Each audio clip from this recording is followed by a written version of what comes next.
아멘. 할렐루야.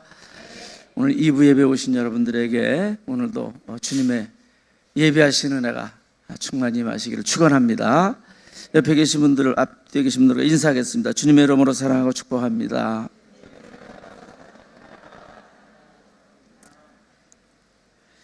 오늘 말씀은 사르밧 과백에 일어난 기적, 이런 제목으로 말씀을 나누도록 하겠습니다.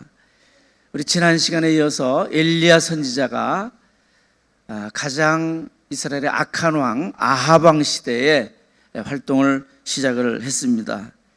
아합 왕에게 가서 내가 말하기 전에는 수년 동안 비나 이슬이 내리지 않을 것이다, 이런 선포를 하게 되죠.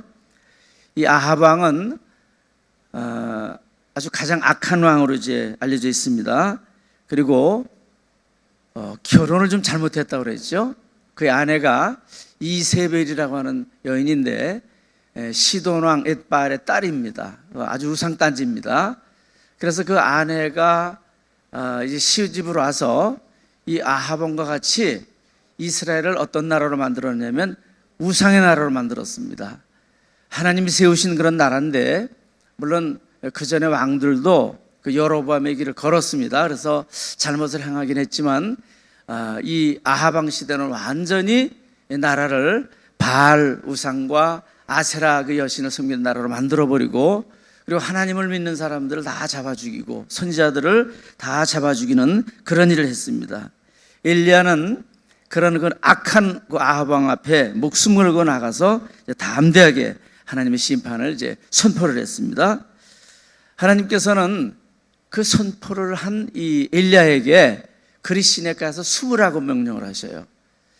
나가라고 하실 때는 나가지만 또 엘리야는 순종을 하죠. 그래서 그 요단강 지류인 그리 시내가에 가서 이제 숨게 되는데, 하나님께서는 뭐라고 말씀하셨느냐면 내가 까마귀에게 명해서 너를 먹이리라.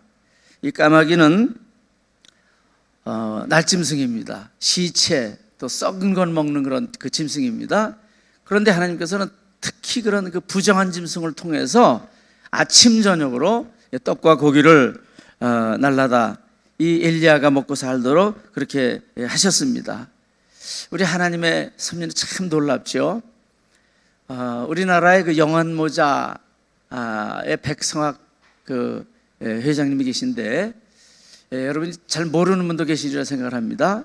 뭐 세계적으로 모자에 대해서는 다 제패한 분이에요.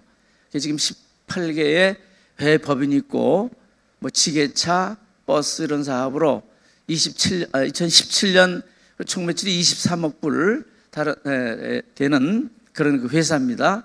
근데 그분은 11살에 혼자, 고아로 혼자 월남을 하는 그런 분입니다. 학력이 국민학교 3학년이 학력의 전부입니다. 그런데 하나님을 믿었어요. 하나님을 믿고 그 고생을 하면서 내려와서 이제 청계천에서 노점상을 시작하면서 모자를 만들기 시작을 했는데, 뭐 1년에 1억 개 이상의 그 모자가 전 세계에 팔려 나갑니다.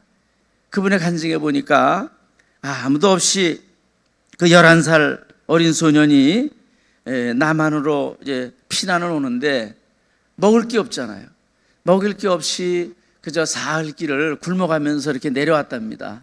나중에는 의식이 막 가물가물할 정도로 그렇게 힘이 드는데, 그래서 하나님 앞에 기도를 했다고 합니다. 하나님, 저를 살려주세요.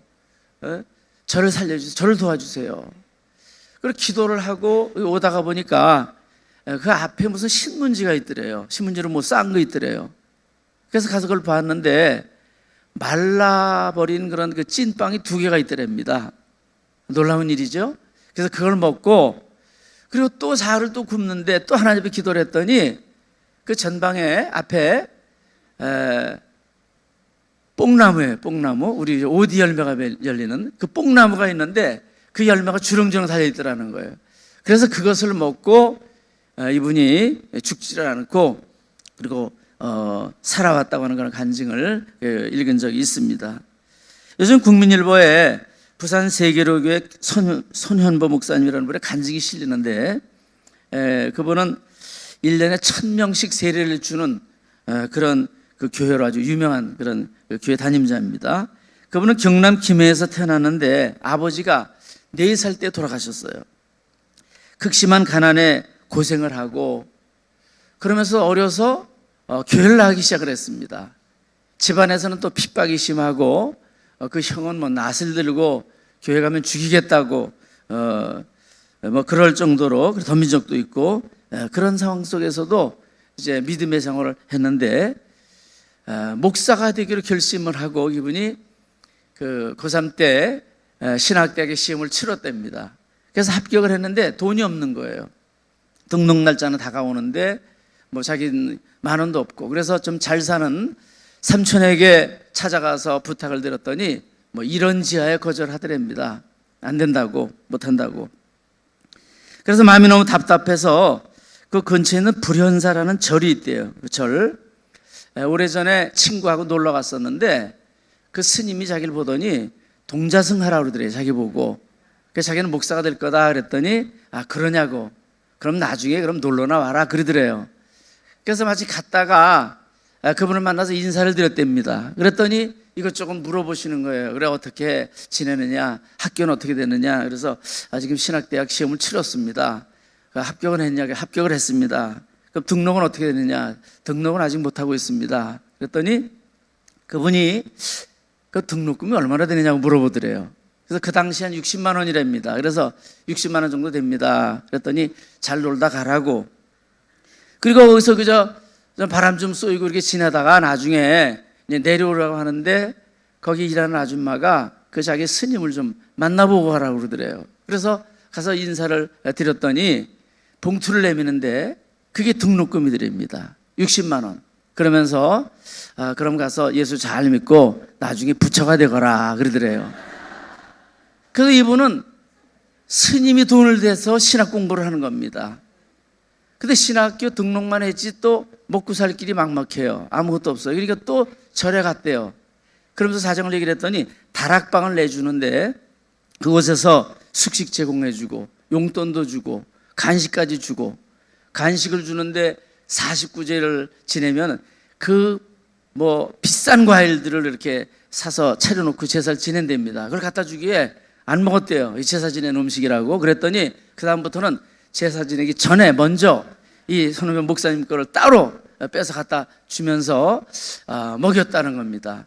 그러면서 입은 그런 간증이 그겁니다. 자기가 하나님 믿고 하나님 의지하고 하나님에서 살기로 결심을 했더니 하나님께서 이런 뜻밖의 방법을 통해서 이건 무슨 소설이나 만화에나 나오는 얘기지 어떻게 현실적으로 가능하겠습니까? 어떻게 스님이 그렇게 먹이고 입히고 그렇게 하겠습니까? 그래서 그곳에 생활했다는 거예요. 새벽이면 이 스님은 새벽 예불을 드리고 이분은 예불 끝난 다음에 새벽 기도 가서 새벽 기도하고 돌아오고 그런 생활을 하면서 학교를 마쳤다고 간증하는 것을 읽었습니다. 이 엘리야를 하나님께서는 까마귀를 통해서 먹이고 그가 그 시냇물을 마시고 살게 하셨는데 날이 지나니까 시냇물이 다 마른 겁니다. 가뭄이 계속되니까 하나님은 다른 길을 열어주셨어요. 그것이 오늘 사르밧으로 가서 머물라는 명령을 내리신 건데 봉독한 9절에 나와 있습니다. 열왕기상 17장 9절 우리 다 같이 함께 읽어보겠습니다. 17장 9절 너는 일어나 시돈에 속한 사르밧으로 가서 거기 머물라. 내가 그곳 과백에 명령하여 내게 음식을 주게 하였느니라. 아멘. 하나님께서는 이제 시돈 땅으로 가라고 사르밧이라고 하는 곳으로 가라. 내가 그곳에 그 한 과부에게 명령해서 내게 음식을 주게 그렇게 명령을 했다. 이렇게 말씀을 하셨습니다. 우리 하나님은 참 놀랍게 일하시는 분입니다. 그 그리 시냇가에 숨어 있을 때는 그 날짐승 미물인 까마귀를 통해서 먹이고 입히시더니 이제는 시돈 땅으로 가라고 하시는데 그 시돈 땅은 이세벨의 고향입니다. 그래서 지금도 이세벨의 그 아버지가 다스리는 그런 그 나라인데 그곳에 가서 머물라는 겁니다. 그리고 그곳 과백에 명령해서 너를 먹이라고 명령을 했다. 이렇게 말씀을 하셨습니다.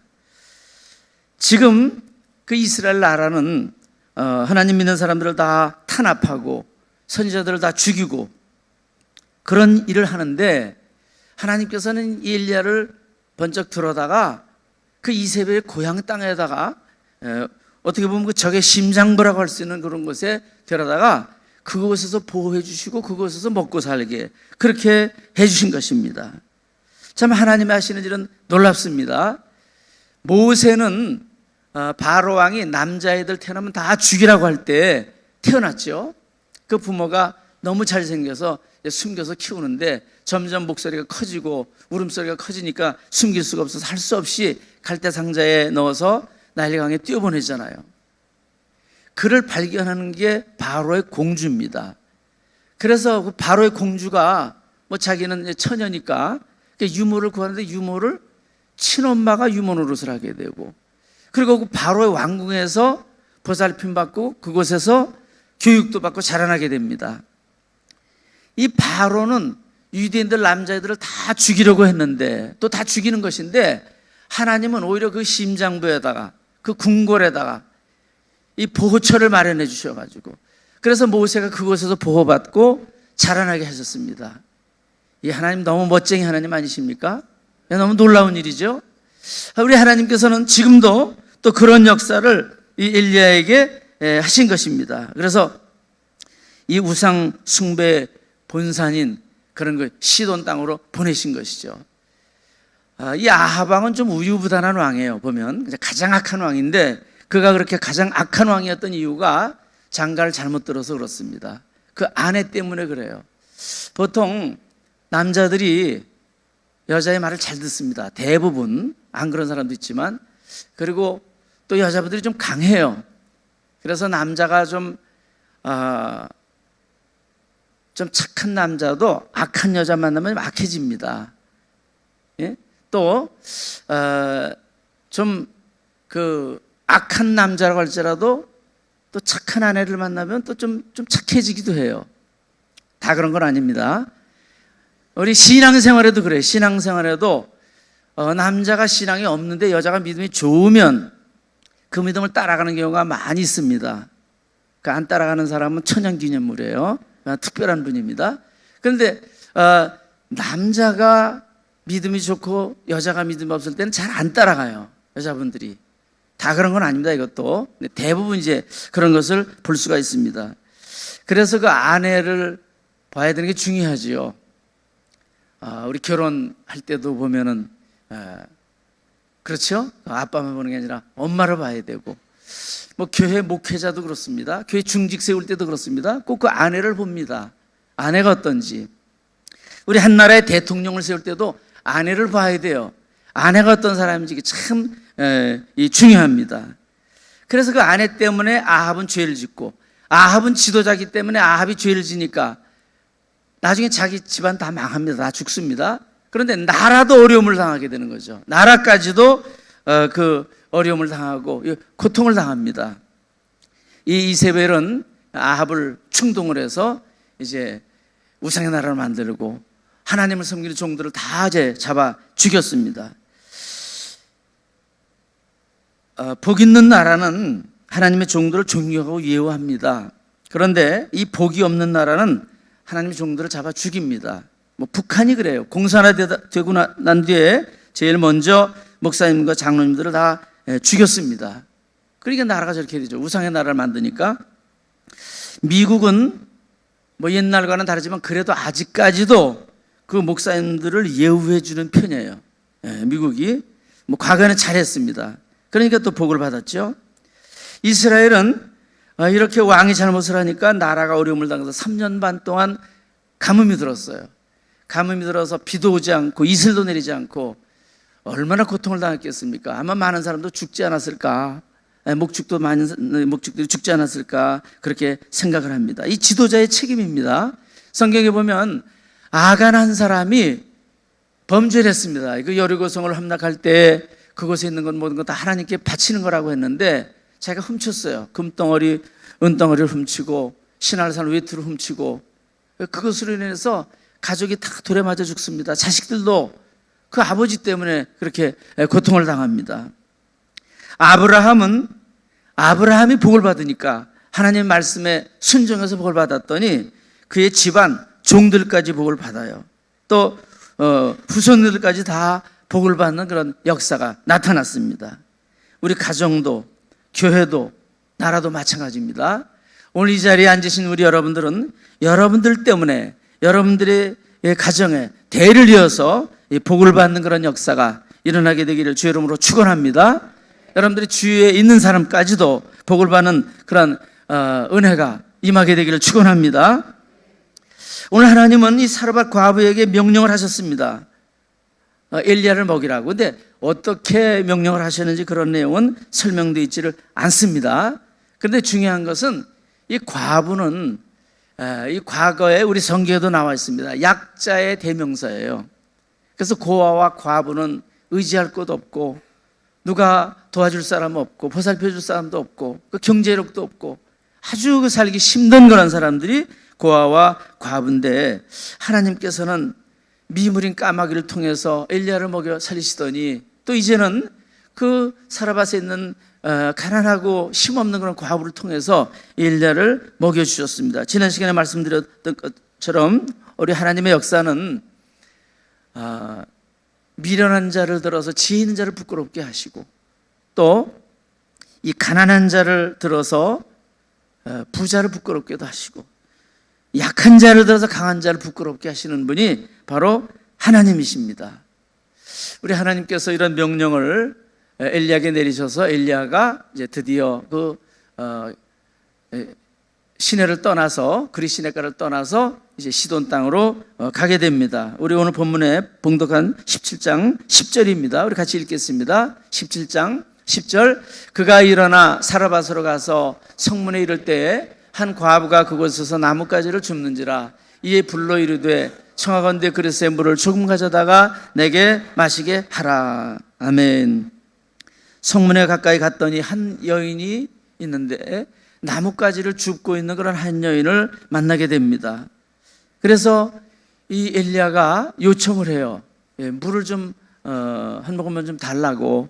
얼마나 목이 말랐겠습니까? 먼 거리를 이제 걸어갔고, 또 그 당시에는 이 가뭄이 극심한 때인데 그 당시에도 물이 귀할 때입니다. 그런데 이 여인은 그 얘기를 듣고는 물을 가지러 이제 가는 겁니다. 엘리야가 그 반응하는 걸 보면서 아마 하나님이 지시한 그 여인이 바로 이 여인인가 보다, 그렇게 마음에 좀 확신이 왔던 것 같아요. 그 이삭이 결혼할 때 보면 거기에 그 엘리에셀이 가서 아내감을 신부감을 만날 때 물을 달라고 하고 약대까지 그 물을 주는 그런 그 규수가 있으면 그게 하나님의 정하신 사람이다, 이렇게 기도를 하고 그렇게 갔는데 그런 사람을 만나게 됐던 것처럼, 그래서 엘리야도 이런 사람을 만나게 됐던 겁니다. 그래서 물을 가지러 가는데 그를 불렀어요, 다시. 그리고 부탁을 하나 더 합니다. 그게 11절에 나와요. 우리 11절 말씀 같이 읽겠습니다. 그가 가지러 갈 때 엘리야가 그를 불러 이르되 청하건대 내 손에 떡 한 조각을 내게로 가져오라. 이게 뭐라고, 갈수록 태산이라고 그래야 되나요? 아니, 물 좀 달라고 그래서 물 좀 주러 가려고 그랬더니 이제는 떡까지 달래요. 떡까지. 조금 세상적으로 보면은 이게 경우가 없는 사람입니다. 이게 염치가 좀 없는 사람입니다. 그런데 그 12절에 보면 그 여인이 이제 거절을 하면서 얘기를 하는데 아주 기막힌 사연이 있는 그런 여인입니다. 12절 우리 같이 함께 읽겠습니다.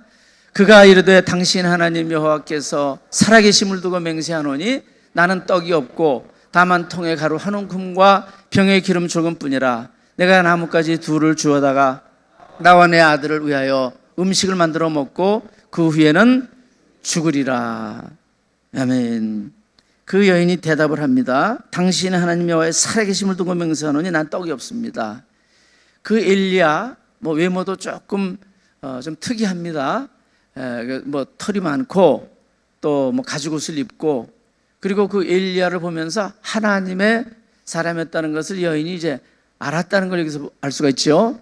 그런데 그 하나님을 일컬어서 맹세를 하면서 나는 떡이 없습니다, 떡을 달라고 하시는데, 그리고 다만 있는 것은 통에 가름 조금 있고 기름병에 기름이 조금 있는데 내가 나뭇가지 둘을 주워다가, 이게 둘이라는 거는 우리나라도 옛날에 그랬죠. 뭐 두 서너 개 뭐 이렇게 하는 것처럼 그냥 나뭇가지를 좀 주워서 다가 그런 표현이 되겠습니다. 그 나무로 이제 불을 피워서 떡을 만들어 먹고, 그리고 없는 거예요. 끝이에요. 이제 살카망도 없고 뭐 어디서 구할 수도 없고, 예? 뭐 3년 반 동안 그렇게 가뭄이 계속되는 나라에 무슨 먹을 게 있겠습니까? 그러니까 이제는 소망도 다 끊어지고, 그래서 마지막 그 남아있는 걸 가지고 이제 먹고 죽으려고, 그런 형편입니다. 그것을 얘기하는 것입니다. 엘리야에게 그런 상황 속에서 이 엘리야는 그 상황도 모르고, 그리고 정말 염치 없는 그런 그 민망한 부탁을 이제 하게 된 거죠. 그런데 엘리야가 그 여인에게 대답을 합니다. 그건 확신 있는 대답인데 13절 우리 같이 함께 읽겠습니다. 엘리야가 그에게 이르되 두려워하지 말고 가서 내 말대로 하려니와 먼저 그것으로 나를 위하여 작은 떡 한 개를 만들어 내게로 가져오고 그 후에 너와 내 아들을 위하여 만들라. 아멘. 자, 이 엘리야가 뭐라고 얘기를 했습니까? 두려워하지 마라. 그리고 그 말대로, 당신 말대로 그럼 나중에 가서 이렇게 떡을 만들어 먹고 죽긴 하는데, 근데 그것보다 먼저 너희가 먹기 전에 그것으로 나를 위해서 작은 떡 한 개를 만들어서 내게로 가져와라. 그 다음에 먹어라. 그 떡 한 개를 만들면은 남은 게 얼마나 있는지 없는지 모르겠습니다. 그 분량이 얼마나 되는지 모르겠는데, 어쨌든 너희가 먹기 전에 먼저 가져오라는 게 이게 중요한 내용이죠.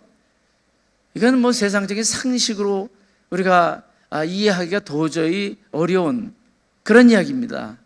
사람이 뻔뻔해도 좀 유분수지, 어떻게 그렇게까지, 지금 뭐 죽어가는 사람한테, 그 마지막 먹고 죽겠다는 사람한테 먼저 나한테 그 가져오라고, 이게 말이 됩니까? 근데 말이 안 되는데 엘리야는 두려워 말고 그렇게 하라는 거예요. 그 다음에 말씀이 중요합니다. 우리 14절 읽겠습니다. 이스라엘의 하나님 여호와의 말씀이 나 여호와가 비를 지면에 내리는 날까지 그 통의 가루가 떨어지지 아니하고 그 병의 기름이 없어지지 아니하리라 하셨느니라. 아멘.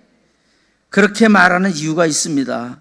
이 엘리야가 먼저 만들어 가져오라고 하는 것은 하나님의 말씀이 계셨기 때문에, 하나님께서 그 과부의 집에 통에 그 가루가 떨어지지 않고 병의 기름이 없어지지 않는 그런 기적을 보여주시겠다고 말씀하셨기 때문에, 그래서 두려워하지 말고 내 말대로 먼저 해라, 먼저 가져와라, 이런 요청을 하는 것입니다.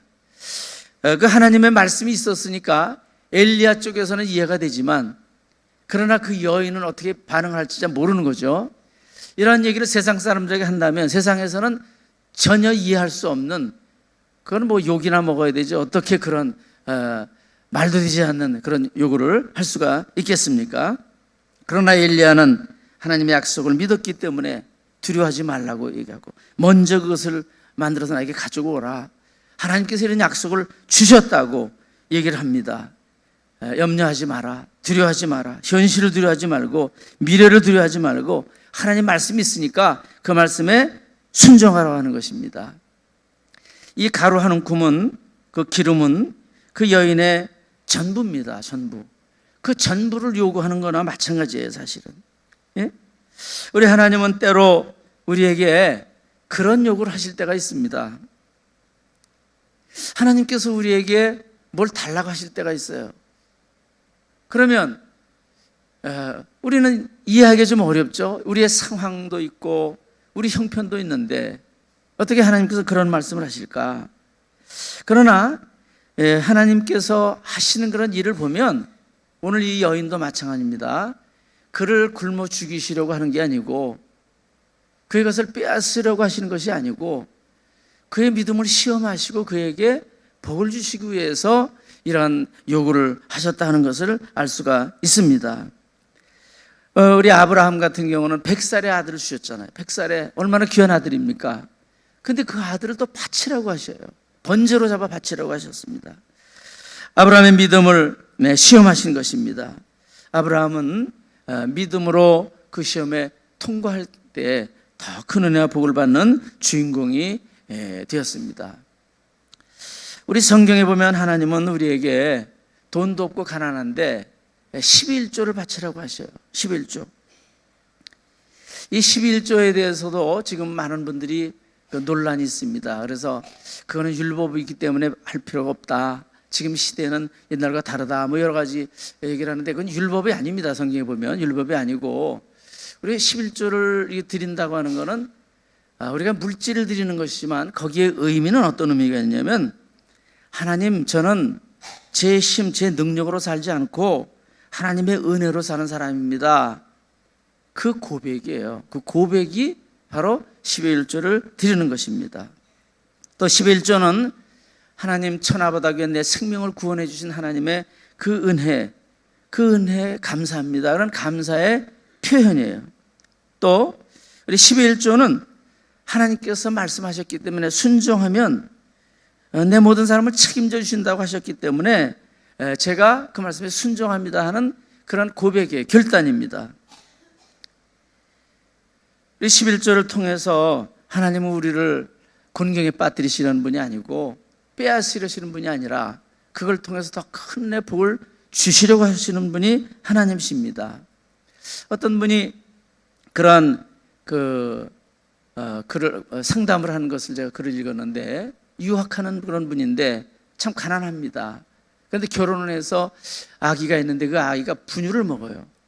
근데 항상 이제 가난하가 어려운데 돈이 이제 조금 오면 분유 살 돈도 모자라는데 그 목사님에게 질문을 하는 겁니다. 이런 상황에서 11조를 드려야 됩니까? 그 목사님이 답변을 하셨어요. 하나님이 그렇게 잔인한 분이 아닙니다. 그 어린아이의 분유를 먹지 못하게 할 정도 그걸 빼앗아서 바치라고 하는 그런 분이 아닙니다. 그러니까 걱정하지 말고 그건 하나님 앞에 사정을 알아 기도하시고 안 드려도 됩니다. 그랬다고 하나님이 미워하시거나 또 하나님께서 벌 주시거나 그렇지 않습니다. 근데 그 뒤에 토를 하나 달았어요. 그러나 자매님 제 입장이라면 저는 하겠습니다. 그리고 하나님이 어떻게 하시는지를 보겠습니다. 우리 애를 굶겨 죽이시는 건지 아니면 살 길 열어주시는지 저는 그걸 보겠습니다. 그렇게 쓴 글을 보았습니다. 우리 참전 화장품의 김광석 그 장로님 그분의 쓴 책에 보니까 그분은 약사 출신입니다. 불교인입니다. 절을 지어 바칠 정도로 독실한 불교인이었는데 자기가 피부약을 이제 만들어서 팔기 시작을 했는데 그 피부약이 아주 잘 듣는 약이었대요.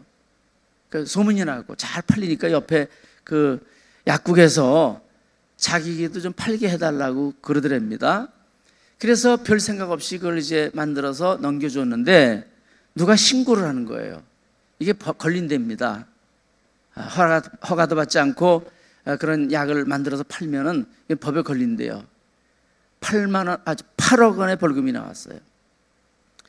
그래서 이분이 도망을 갔답니다. 암자로 이제 도망을 갔습니다.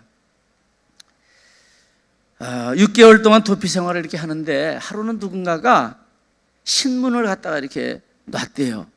오래된 신문입니다. 그래서 그 신문을 이렇게 펼쳐서 읽는데 거기에 이런 내용이 하나 나왔더라는 거예요. 어떤 무허가 약사가 벌금 8억 원을 선고를 받았다. 무허가로 약을 만들어서 팔았다. 자기가 피식 웃었대요. 어디서 이게 나 같은 사람 또 있네. 그리고 이제 자세히 보니까 자기들이에요. 그게 자기 얘기들이에요. 근데 그 얘기를 이렇게 읽으면서 온몸에 소름이 돋았습니다. 아니 이걸 누가 갖다 놨을까? 또 옛날 신문인데 그 옛날 신문이 또 올 리도 없는데 그러면서 혹시라도 자기의 인생에 보이지 아니하는 그런 어떤 이 손길이 자기를 섬세하게 이렇게 조율하고 있는 건 아닐까 그런 그 느낌이 들더랍니다. 그러니까 하나님을 찾게 되더래요. 아이고 하나님 제가 잘못했습니다. 그리고 하나님 앞에 회개하면서 기도를 했습니다. 그리고는 내려가서 경찰서에서 자수를 했답니다. 재판받고 교도소 들어갔습니다. 교도소에서 성경 읽고 기도하면서 이제 믿음의 생활을 하다가 드디어 이제 출소를 했습니다. 출소를 하고는 어떻게 뭘 해야 될까 생각을 하다가 이제 화장품을 만들어서 화장품 파는 그런 일을 시작했고 화장품 회사를 시작을 했습니다. 그런데 7개월간 매출이 하나도 없더래요. 뭐 이름도 없는 화장품은 누가 사겠습니까? 예? 살 사람도 없고 팔로도 없고 그래서 수도료도 내지 못하고 전기료도 내지 못하고 공장 임대료도 내지 못하고 그 어려움이 있는데 한 번 주문이 들어왔대요. 근데 그 회사가 뭐 피라미드 무슨 회사로 또 뭐 걸려가지고 1억 3천만 원 세금 추징만 당하게 됐습니다. 그 앞뒤 사방이 꽉 막혔는데 그래도 자기는 하나님 믿기로 작정했으니까 이제 기도를 계속했죠. 기도를 하는데 하루는 샘플을 만들어서 좀 풀면 어떨까 그런 생각이 들더래요. 뭘 알아야 누가 사줄 거 아닙니까? 그래서 자그마한 샘플들을 많이 만들어 가지고는 그걸 풀기 시작을 했대요. 그랬더니 하나둘씩 팔리기 시작을 하는데 써보고 좋은 거라니까. 근데 그때 어떤 사람이 찾아와서 이 11조에 대한 말씀을 주시더라는 겁니다. 그러면서 11조 신앙으로 사업을 해보라고. 그리고 하나님을 시험하라는 말씀도 있는 성경 구절이 바로 이 성경이다. 그래서 이분이 믿음으로 결단을 하고 그때부터 10에 2조를 드리기 시작을 했답니다. 그런데 놀라운 일이 벌어지기 시작을 하는데 주문이 몰려들기 시작을 하는데 감당을 못하겠더래요. 그래서 공장을 24시간을 운영을 하는데 그래도 물량을 대지를 못했습니다. 이분이 그 뒤에 이제 뭐 훈장도 받고 뭐 TV에 뭐 성공시대 이런 데도 나갔고 또 책도 썼습니다. 주가 쓰시겠다 뭐 이런 그 책도 쓰였습니다. 그러면서 그분이 간증하는 우리가 복받고 믿음 생활하는 자들이 복받는 비결 3가지를 얘기를 하는데 첫 번째는 주일 성수다. 두 번째는 11조와 감사하는 겁니다. 세 번째는 새벽 기도다. 그래서 이분은 9시 이후에는 약속을 잡지 않습니다. 그러면서 고백하기를 새벽 기도가 없었다면 자기는 세속의 그 탕류에 휩쓸렸지도 모르는데 그 새벽 기도가 자기를 보호해 주었다고 이렇게 간증하는 것을 읽었습니다. 오늘 이 사르밧 여인에게 일어나는 모든 일들은 세상적인 눈으로 보면 전혀 이해하기 어렵습니다. 그러나 그 엘리야가 하는 것도 그렇습니다. 그러나 여기에는 분명히 하나님의 뜻이 있는 것 우리가 그걸 알 수가 있습니다. 아무한테나 하나님께서 엘리야를 보내신 것도 아니고 아무에게나 그런 요구를 하시는 것도 아닙니다.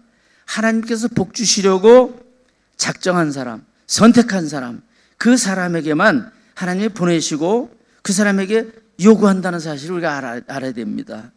우리 예수님께서 신약성경에 누가복음에 보면 거기에 이 기록이 나와 있어요. 우리 그거 한번 찾아보겠습니다. 누가복음 4장 25절 26절입니다. 같이 읽겠습니다. 내가 참으로 너에게 이르노니 엘리야 시대에 하늘이 3년 6개월간 닫히어 온 땅에 큰 흉년이 들었을 때에 이스라엘에 많은 과부가 있었으되 엘리야가 그중 한 사람에게도 보내심을 받지 않고 오직 시돈 땅에 있는 사렙다 한 과부에게 뿐이었으며. 아멘. 자, 하나님께서 하시는 일은 이렇게 특별하다는 거죠. 엘리야 시대 3년 6개월 동안 가뭄이 왔습니다. 다 사람이 살기 어려워요. 다 죽어나가는 그런 때입니다. 그런데 그런 은혜를 받은 사람이 있는데 그 시돈 땅에 있는 사르밧 과부예요. 여긴 사렙다라고, 이거는 헬라어입니다. 사렙다고 나오는데 예수님께서 말씀하시는 거예요. 많은 사람에게 다 가지 않았다. 이스라엘에도 많이 있는데 오직 그 사렙다 한 과부에게 갔을 뿐이다. 이것은 하나님의 그 섭리에 대해서 우리에게 말씀해 주시는 것입니다. 그 하나님께서는 사르밧 그 과부를 특별히 선택하신 거예요.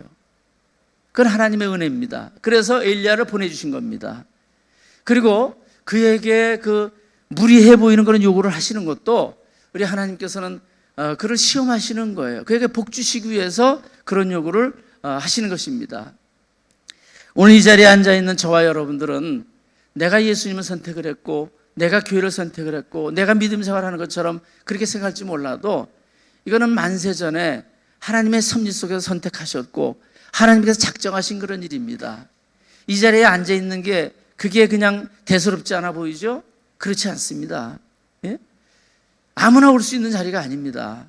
우리가 아무나 하나님을 믿을 수 있는 것도 아닙니다. 어떻게 우리가 하나님을 믿을 수가 있겠습니까? 우리 예수님을 우리에게 보내주신 것, 이거 자체가 너무 놀라운 은혜고 놀라운 일입니다. 우리 135년 전에 하나님께서 우리 대한민국에 선교사님들 보내주셨잖아요. 예수님을 보내주셨잖아요. 그 당시에 이 조선 땅은 가난하고 무지하고 희망이 없어 보이는 그런 땅이었습니다. 예? 그리고 또 선교사 들어오면 다 잡아 죽이고 하는 그런 나라였습니다. 그런데 그 젊은 선교사님들이 이 땅에 왔어요. 하나님이 보내주셔서 온 겁니다. 하나님의 은혜인 줄로 믿습니다.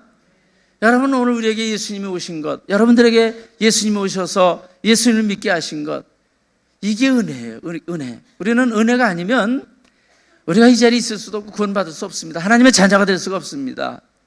오직 하나님의 은혜뿐인 것을 기억하시기를 바랍니다. 우리 하나님께서는 아무에게나 이런 말씀을 하시는 것도 아닙니다. 복 주시려고 작정한 사람에게만 하나님께서는 이런 말씀을 하시는 겁니다. 자, 놀라운 기적이 일어나는데 이 사렙다 과부가 그 말씀을 믿었어요. 그리고 순종을 했더니 놀라운 역사가 일어납니다. 15절, 16절 우리 같이 읽겠습니다. 15절, 16절 말씀 본문.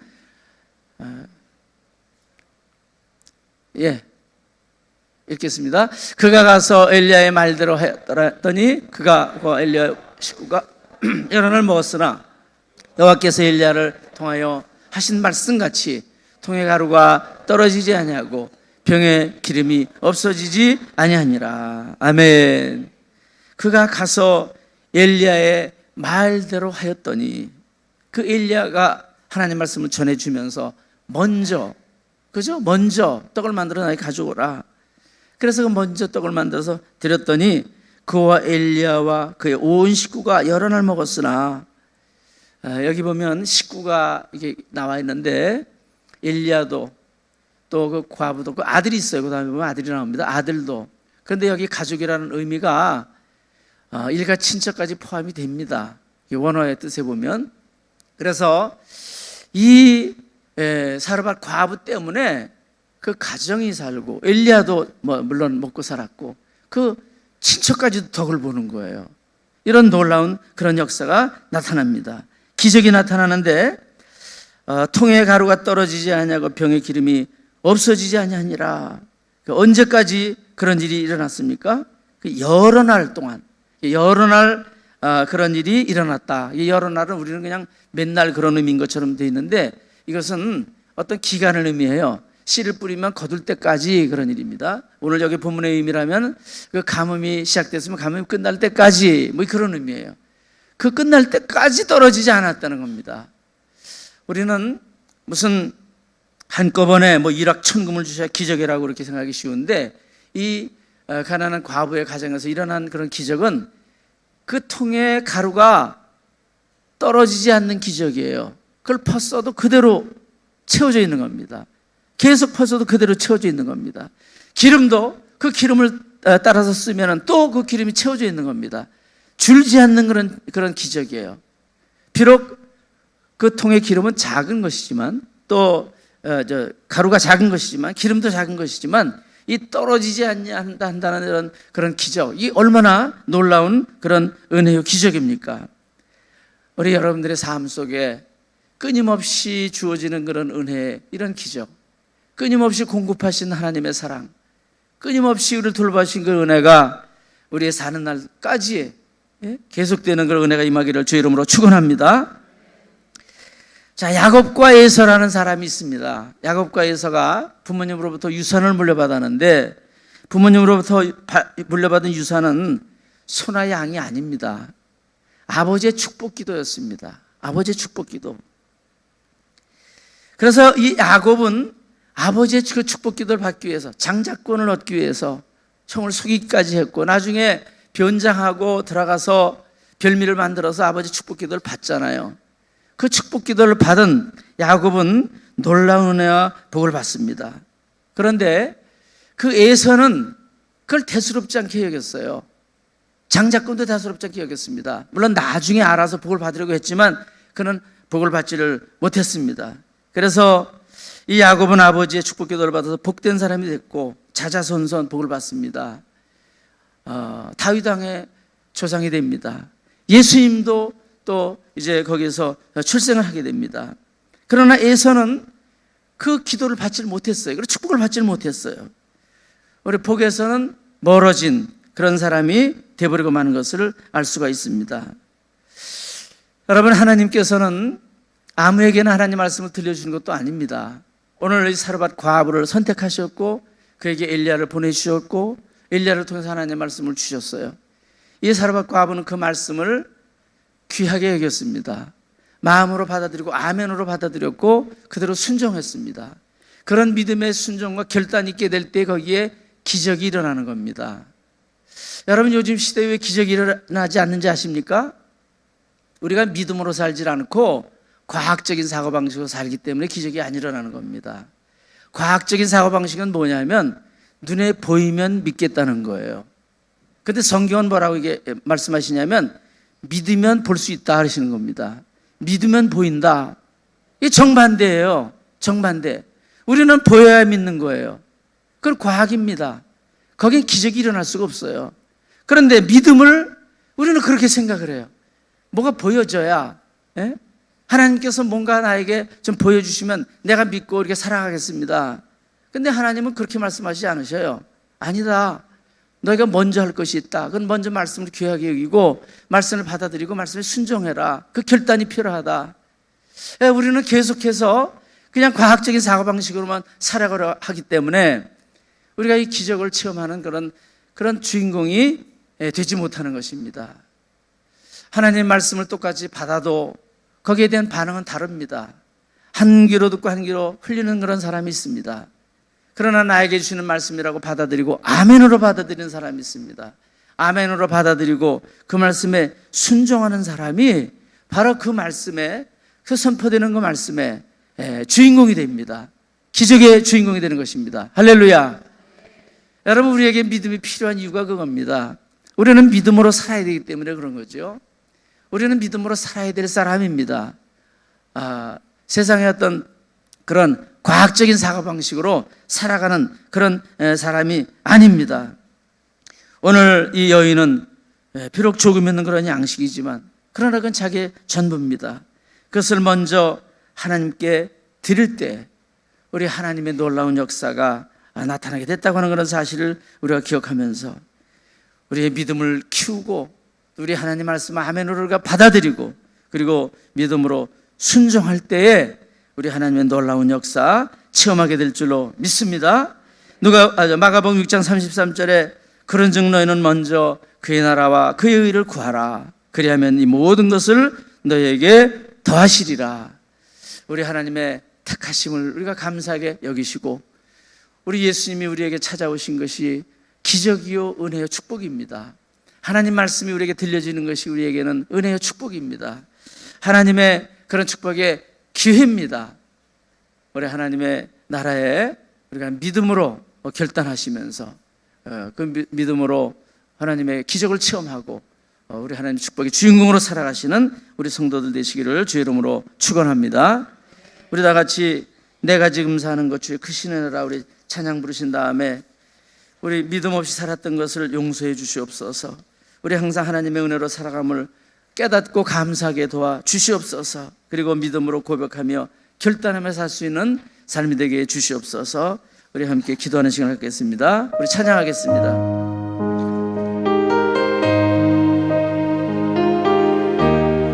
내가 지금 사는 것